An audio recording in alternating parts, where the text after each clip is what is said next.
Di balik setiap takdir, selalu ada kisah yang tak pernah kita duga. Dari sebuah desa kecil di Pulau Madura, di antara hamparan ladang garam dan angin laut yang lembut, hiduplah seorang gadis sederhana bernama Siti Rohmah. Sejak kecil, hidup Siti tak pernah mudah.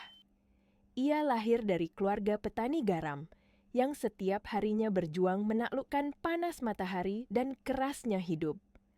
Ayahnya, Haji Slamet, seorang lelaki tua yang tangguh, bekerja dari pagi hingga senja hanya untuk mendapatkan beberapa karung garam yang tak seberapa nilainya.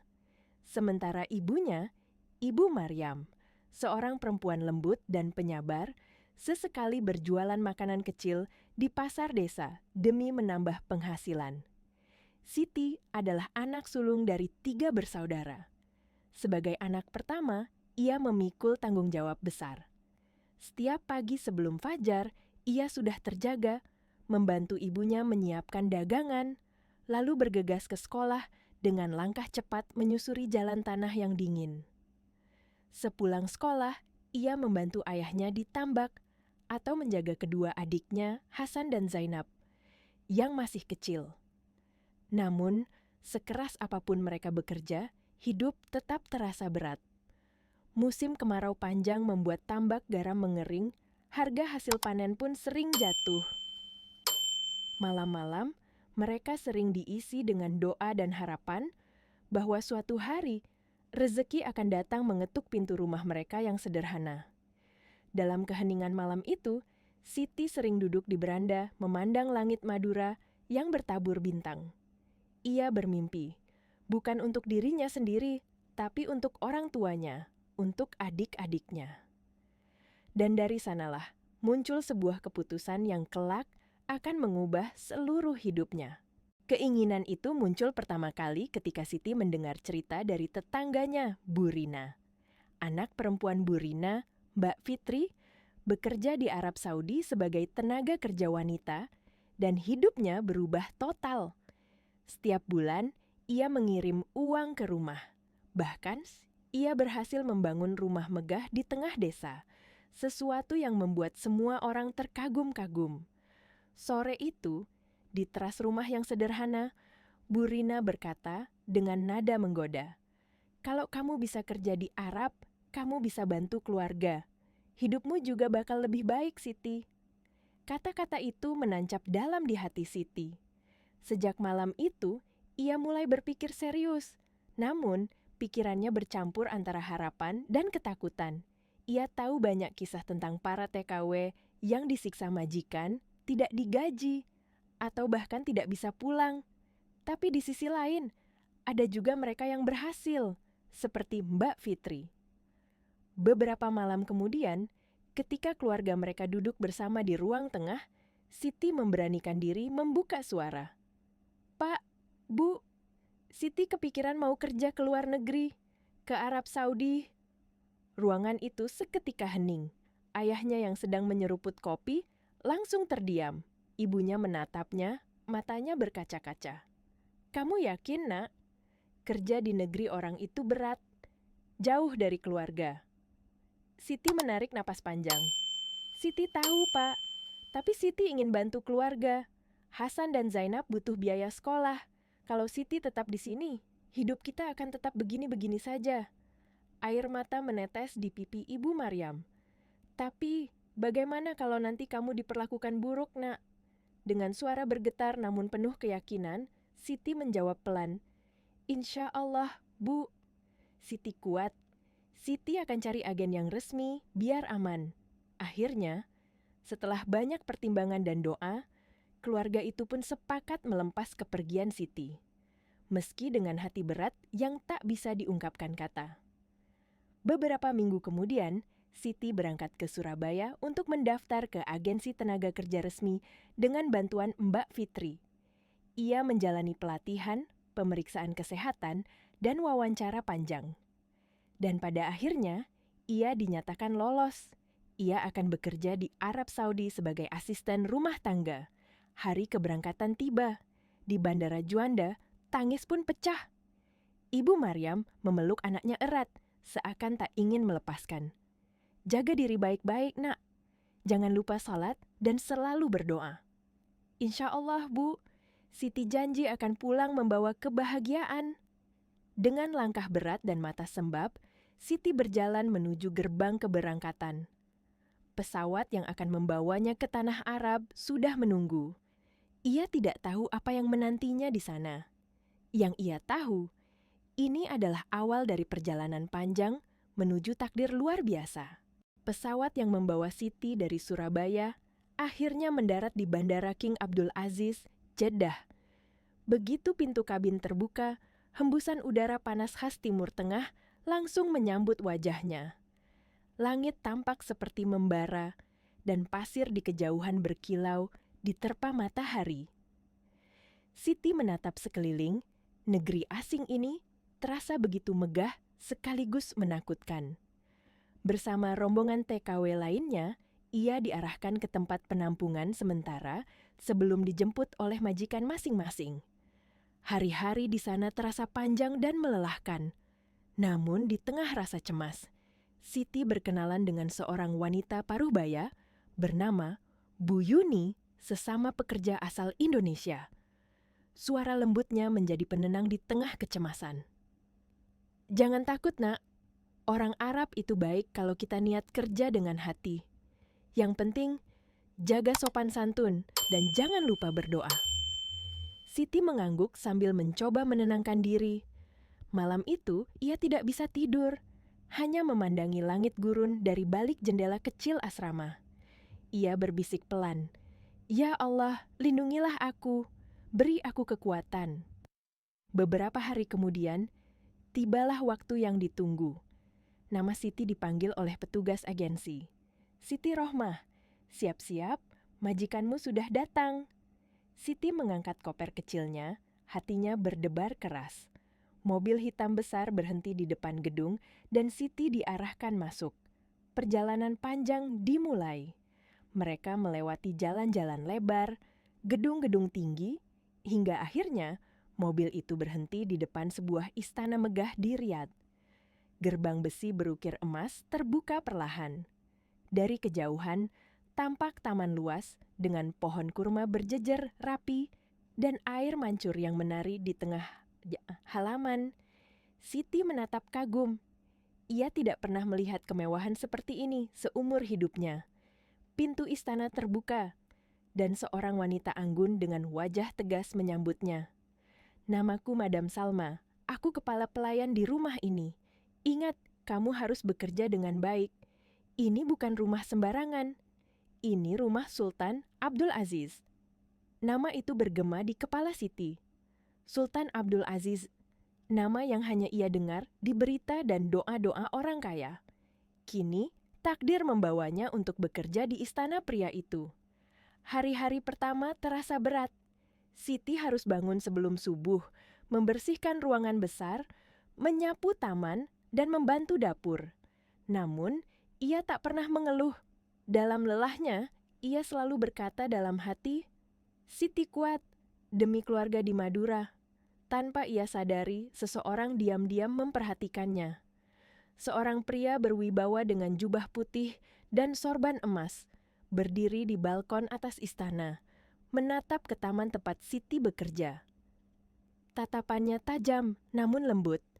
Dialah Sultan Abdul Aziz, penguasa istana itu. Dan dari hari itulah, takdir mereka mulai bersinggungan. Sebuah kisah cinta yang tak pernah direncanakan akan segera tumbuh dari dua dunia yang berbeda. Hari itu, mentari Arab bersinar terang di atas langit Riyadh. Siti sedang menyapu taman istana yang luas ketika tiba-tiba sebuah suara dalam dan berwibawa memecah keheningan. "Siapa namamu?" Siti tersentak, tubuhnya kaku seketika. Ketika ia menoleh, di hadapannya berdiri seorang pria dengan jubah putih, bersih, dan sorban emas, berkilau di kepalanya. Tatapannya dalam, penuh wibawa, namun entah mengapa terasa menenangkan. Dengan cepat, Siti menunduk dan menjawab pelan, "Saya Siti, tuanku." Sultan Abdul Aziz mengamati wajah gadis itu sejenak. Ada sesuatu yang berbeda dari dirinya.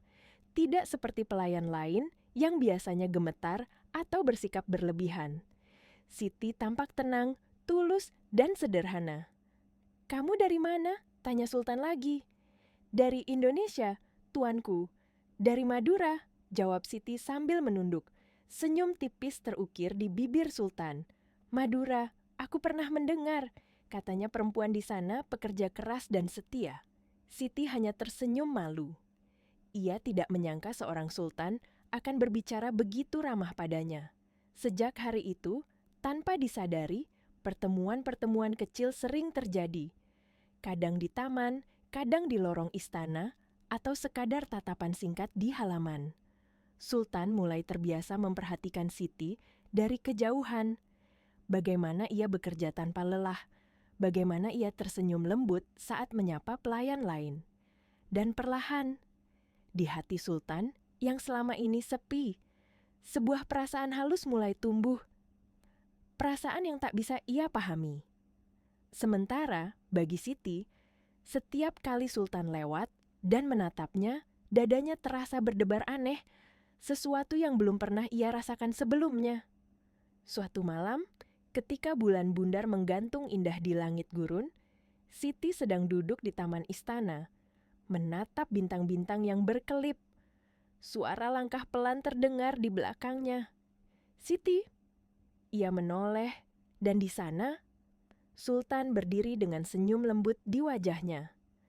Cahaya bulan membuat sorban emasnya berkilau, menambah aura hangat yang sulit dijelaskan. "Apakah kamu bahagia di sini?" tanya Sultan pelan. "Saya rindu rumah, tuanku, tapi saya bersyukur bisa bekerja di sini. Saya bisa bantu keluarga saya di Madura." Sultan menatapnya lama, matanya melembut.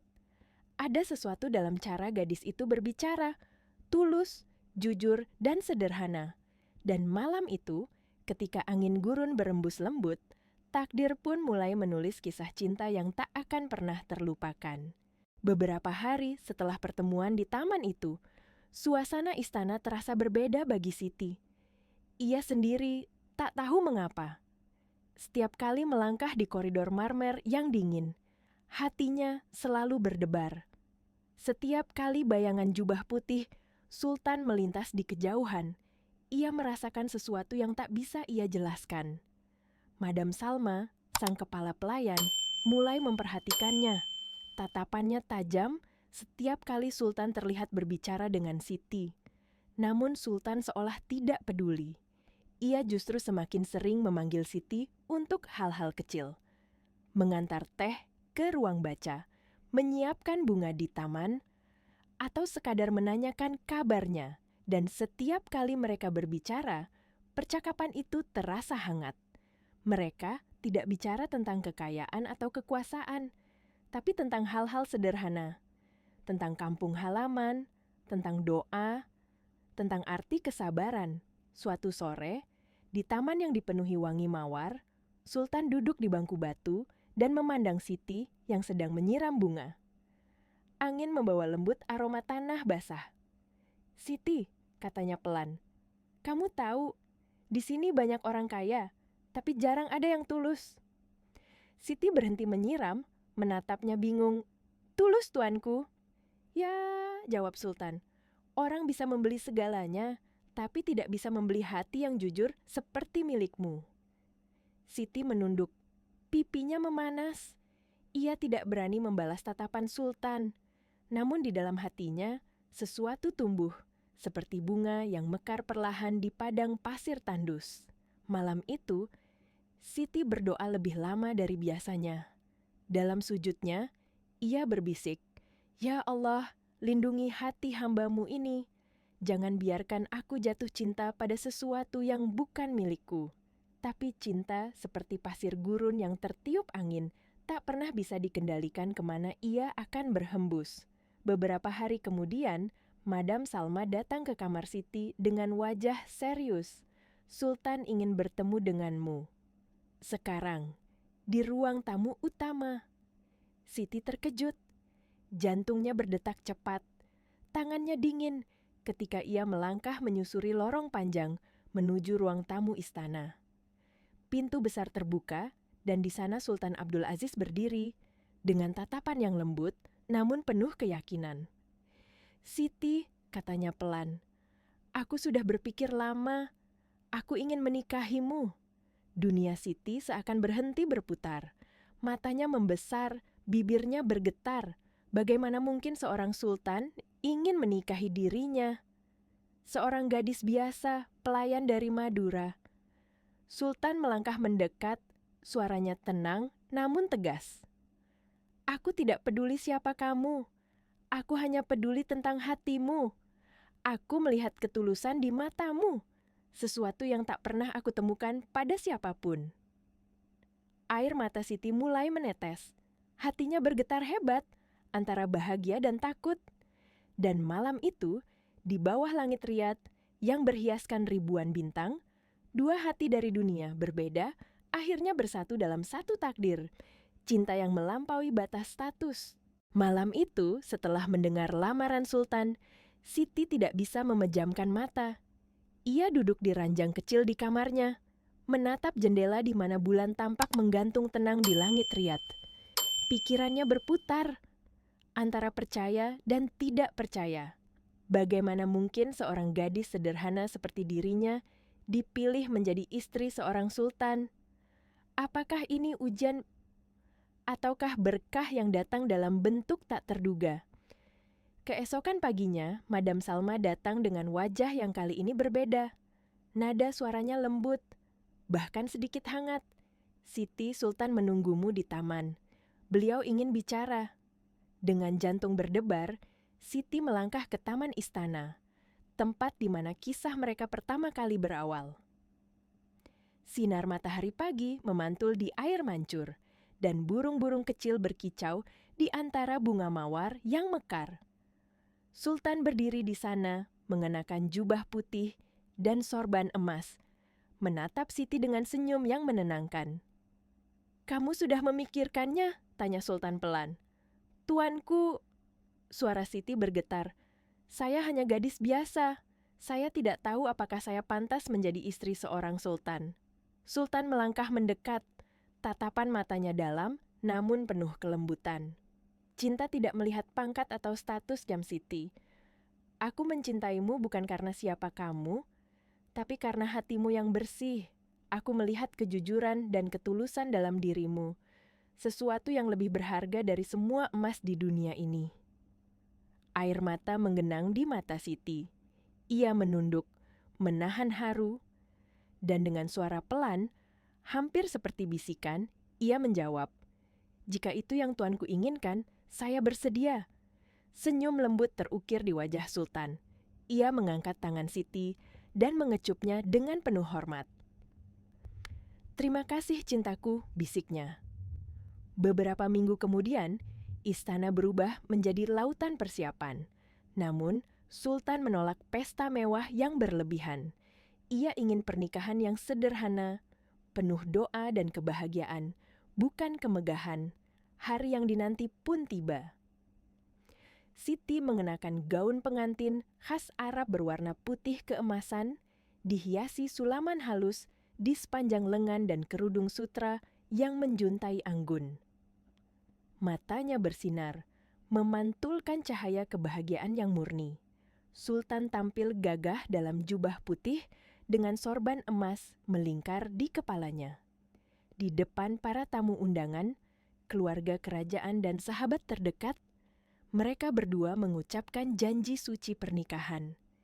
Dan saat akad selesai, Sultan menatap istrinya yang kini resmi menjadi permaisurinya, lalu berbisik lembut di telinganya. "Mulai hari ini, aku akan menjagamu seperti bintang menjaga bulan." Siti tersenyum, air matanya mengalir haru. Di hatinya, ia berbisik, "Ya Allah, inikah kebahagiaan yang kau janjikan setelah kesabaran yang panjang?" Malam itu, di kamar beraroma mawar dan cahaya lilin yang temaram, Siti dan Sultan berbagi keheningan yang indah. Bukan sekadar cinta antara pria dan wanita, tetapi pertemuan dua jiwa yang ditakdirkan bertemu di tengah gurun yang luas.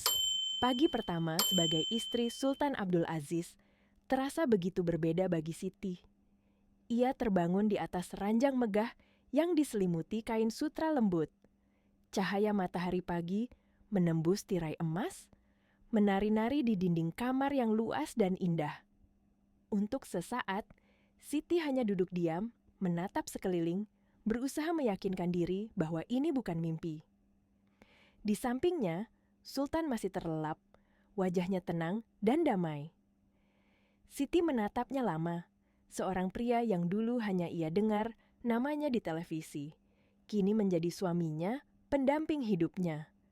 Air mata kecil mengalir di pipinya, bukan karena sedih, melainkan karena rasa syukur yang meluap. Tak lama, Sultan membuka mata. Begitu melihat Siti, ia tersenyum lembut, lalu menariknya ke dalam pelukan. "Selamat pagi cintaku," bisiknya. Siti tersipu, namun senyumnya tak bisa disembunyikan. "Selamat pagi tuanku." Hari-hari setelah pernikahan itu terasa seperti mimpi yang indah. Sultan tak pernah membiarkan istrinya merasa kesepian. Setiap pagi, mereka berjalan di taman istana yang penuh bunga mawar. Sore hari, mereka menunggang kuda bersama menyusuri padang pasir, menyaksikan matahari perlahan tenggelam di balik bukit pasir berwarna emas. Siti tak lagi menjadi pelayan, melainkan permaisuri yang dihormati. Namun, hatinya tetap sama, sederhana dan rendah hati. Ia selalu menyapa para pelayan dengan senyum hangat, bahkan sering membantu mereka dalam pekerjaan kecil.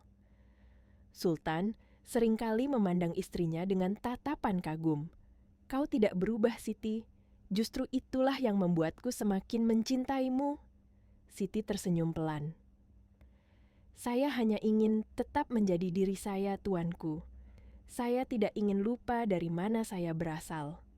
Sultan mengelus rambutnya lembut. "Dan itulah yang membuatmu berbeda dari semua wanita yang pernah aku temui." Waktu pun berlalu, hari-hari mereka dipenuhi cinta dan tawa. Sampai suatu pagi, kabar bahagia datang. Siti mengandung anak pertama mereka. Begitu mendengar berita itu, Sultan memeluk istrinya erat dengan mata berkaca-kaca. "Alhamdulillah, aku akan menjadi ayah. Kau telah memberiku hadiah terindah, Siti." Selama masa kehamilan, Sultan menjadi sosok yang luar biasa perhatian. Ia memastikan istrinya makan makanan terbaik, beristirahat cukup, dan terhindar dari stres. Setiap malam, ia membacakan doa sambil mengelus perut Siti yang mulai membesar. "Kau adalah ratu di hidupku, dan aku ingin kau bahagia setiap saat." Siti hanya tersenyum lembut, merasa begitu dicintai dan dijaga. Ia tahu hidupnya kini telah berubah sepenuhnya. Dari gadis tambak garam yang miskin, menjadi wanita yang hidup dalam cinta dan kehormatan. Dan pada hari yang penuh haru itu, di bawah langit riat yang cerah, lahirlah seorang bayi laki-laki yang tampan. Buah cinta antara Sultan Abdul Aziz dan Siti Rohmah. Sultan menggendong bayinya dengan air mata kebahagiaan. "Dia seperti ibunya," katanya lembut. Siti menatap bayi itu dengan mata berkilau. Dan ia punya hati sekuat ayahnya. Hari itu, bukan hanya seorang pangeran kecil yang lahir, tetapi juga sebuah keluarga yang dibangun dari cinta, kesetiaan, dan keajaiban takdir. Tahun demi tahun berlalu. Namun, cinta antara Sultan Abdul Aziz dan Siti Rohmah tak pernah pudar. Mereka tetap saling mencintai seperti hari pertama mereka bertemu. Dengan tatapan yang penuh kelembutan, doa yang saling melengkapi, dan hati yang terus terikat oleh takdir. Siti kini telah menjadi seorang ibu yang lembut bagi pangeran kecil mereka. Ia mengajari anaknya tentang kesederhanaan, tentang arti bersyukur, dan tentang bagaimana cinta sejati bukan diukur dari harta atau jabatan, melainkan dari hati yang tulus mencintai tanpa pamrih. Sultan seringkali memperhatikan istrinya dari kejauhan. Melihat bagaimana Siti berbicara lembut kepada pelayan, atau tertawa bersama anak mereka di taman istana. Di hatinya, ia tahu Allah telah mengirimkan hadiah terindah dalam hidupnya. Suatu malam, di bawah langit Riyadh yang bertabur bintang, Sultan menggenggam tangan Siti. Angin gurun berembus pelan, membawa wangi bunga yang baru mekar dari taman istana. Suasana hening, hanya suara detak jantung mereka yang terdengar di antara keheningan malam. "Siti," ucap Sultan perlahan. "Jika aku diberi kesempatan untuk memilih takdirku sekali lagi, aku akan tetap memilihmu." Air mata hangat mengalir di pipi Siti. Ia menatap suaminya dengan senyum lembut dan berbisik, "Dan aku akan selalu memilih mencintaimu dalam setiap kehidupan yang Allah berikan kepadaku." Sultan menarik Siti ke dalam pelukannya. Di bawah cahaya bulan yang lembut, dua hati itu berpadu dalam keheningan yang penuh makna. Mereka tidak membutuhkan kata-kata.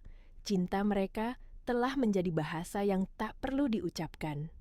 Di atas tanah Arab yang luas dan di bawah langit yang tak berujung, kisah cinta itu tetap hidup. Kisah seorang gadis desa dari Madura dan seorang sultan besar yang disatukan oleh takdir. Sebuah kisah yang mengajarkan bahwa cinta sejati tak mengenal perbedaan, tak memandang pangkat, harta, atau jarak. Karena cinta sejati adalah doa yang berbisik lembut di antara dua hati yang saling mengenal. Dan di malam itu, ketika bintang bersinar lebih terang dari biasanya, Siti menatap langit dan berbisik pelan, "Ya Allah, jika ini adalah akhir dari perjalanan panjangku, maka aku bersyukur karena aku telah merasakan indahnya cinta yang Kau tulis untukku." Mereka saling berpelukan, dalam diam, dalam cinta, dan dalam keyakinan bahwa takdir yang tulus akan selalu menemukan jalannya sendiri.